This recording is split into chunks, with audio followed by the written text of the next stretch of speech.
The evening light spilled into the kitchen like liquid gold, brushing against the edges of the countertop where she stood, her hands resting on the cool marble. The clock ticked softly, each sound a reminder of how quiet the house had become. It wasn't always like this. Once, laughter filled the space, music played in the background, and their conversations carried the kind of warmth that made her feel seen. But lately, silence had settled like dust, unnoticed yet suffocating. She tried to hold on, to ignore the distance, to believe that love could survive on memories alone. She looked down at the half-cut strawberries in front of her, their red hue vivid against the white porcelain bowl. They reminded her of summers long ago, of hands that used to hold hers, of lips that brushed her cheek without hesitation. Now, she could barely recall the last time her husband had looked at her with the same intensity. Every touch felt mechanical, every conversation strained. He was there, yet miles away. She tried to talk, to reach him, but his replies came out shallow, as if love had become a chore. That's when she met him. He came into her life like an unexpected breeze, soft, effortless, uninvited. At first, it was nothing more than small talk, polite smiles exchanged over coffee breaks. He noticed things her husband no longer did, how her eyes lit up when she talked about art, how she bit her lip when deep in thought. He listened, truly listened, and she found herself opening up in ways she hadn't in years. The ease of his presence was disarming, and she hated that it felt so good to be seen again. One afternoon, when rain tapped softly against the window, she found herself sitting beside him, their shoulders brushing. It wasn't planned, just a quiet moment that stretched longer than it should have. The room smelled of rain and coffee, and for a heartbeat, the world stilled.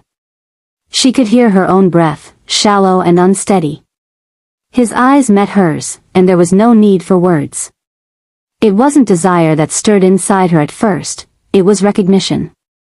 The aching need to be held not out of obligation but out of understanding. Her mind screamed for distance, but her heart stayed still.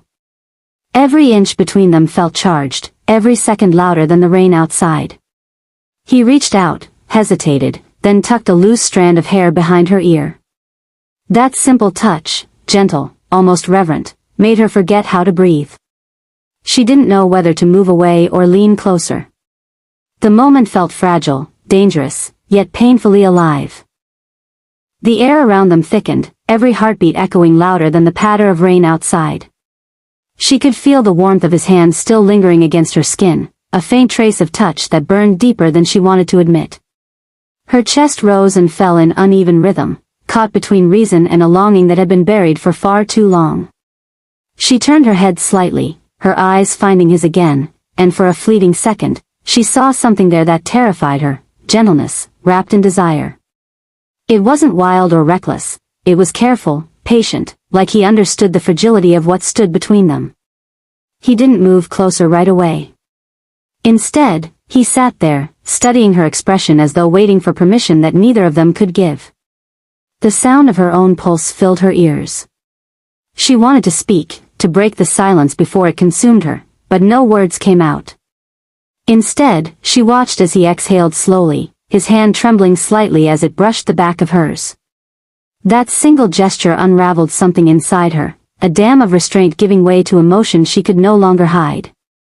Her eyes stung, not from guilt but from the flood of everything she had suppressed, the loneliness, the exhaustion, the ache of wanting to be held without asking. When his fingers intertwined with hers, she didn't pull away. The warmth of his touch seeped into her, quiet but powerful, and for the first time in a long while, she felt alive. There was no rush, no urgency. Every movement was deliberate, like they were afraid that one wrong breath could shatter the fragile peace between them. Outside, the rain grew heavier, blurring the world beyond the window. Inside, time seemed to slow. He leaned in just enough for her to feel his breath against her skin, soft, uncertain, searching. Her body tensed, not from fear, but from the sheer unfamiliarity of being wanted in a way that felt pure, not expected. The scent of his cologne mixed with the rain-soaked air, grounding her in a moment she knew she shouldn't be in but couldn't escape from. She closed her eyes. It wasn't surrender, it was release. Every missed embrace, every unanswered word, Every night she lay awake beside a man who no longer noticed her. It all poured out in that one breath. When his forehead rested gently against hers, the quiet between them spoke more than any confession could. There were no promises, no future in what they shared, only the raw truth of two people who had forgotten what tenderness felt like. Her heart ached with the contradiction, to feel so right in something so wrong. The room was still, their breaths synced in an unspoken rhythm, the world beyond forgotten. And for a moment that felt endless, she allowed herself to simply exist, seen, wanted, and alive again beneath the sound of falling rain. The storm outside had eased into a soft drizzle, but inside her chest, it still raged quietly. They sat there in silence, their fingers still entwined, both aware that something irreversible had happened, not through words or acts, but through the quiet acceptance of each other's pain. The lamp in the corner cast a faint amber glow across the room, painting their faces in soft light. She could see the reflection of herself in his eyes, not as a wife, not as a caretaker, not as someone forgotten, but as a woman who still carried warmth, strength, and a fragile kind of beauty that time had tried to steal away. He spoke her name softly, and the way he said it made her throat tighten. It wasn't just a name anymore, it was a reminder of everything she had lost, and everything she was still capable of feeling. She turned toward him, her voice barely a whisper when she said, "This shouldn't have happened." But even as she said it, her hand didn't move away. She wanted to believe the words, to hold on to the logic that once guided her, yet her heart betrayed her with its quiet defiance. He nodded, not in agreement, but in understanding. There was no attempt to justify what they had shared, no apology that could untangle the emotions between them. Instead, he leaned back slightly, letting the air between them breathe again. She could feel the distance return, but it wasn't cold, it was tender, cautious, like both of them knew that stepping further might break something they couldn't fix. The clock ticked again, steady and indifferent. She glanced at it, realizing how much time had passed, though it felt like only minutes. Her mind drifted to her husband, to the home they had built together, the routines, the silence, the weight of unspoken things. The contrast between that life and this moment was unbearable. She wasn't sure if she wanted to cry or simply disappear into the stillness that surrounded them. He reached for the bowl of strawberries she had been cutting earlier, picking one up with a quiet smile. The fruit had softened, the color deep and bright against his fingertips. He offered it to her without a word, and she hesitated before taking it.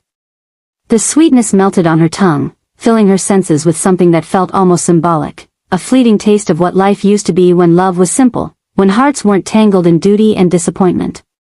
She looked at him again, searching his face for something, maybe an answer, maybe reassurance. But all she found was the same quiet ache reflected back at her. No promises, no escape. Just two souls who had collided for a moment in time, bound by loneliness and the memory of what love was supposed to feel like. The rain outside had stopped, leaving behind only the faint scent of earth and the echo of what would never be spoken aloud.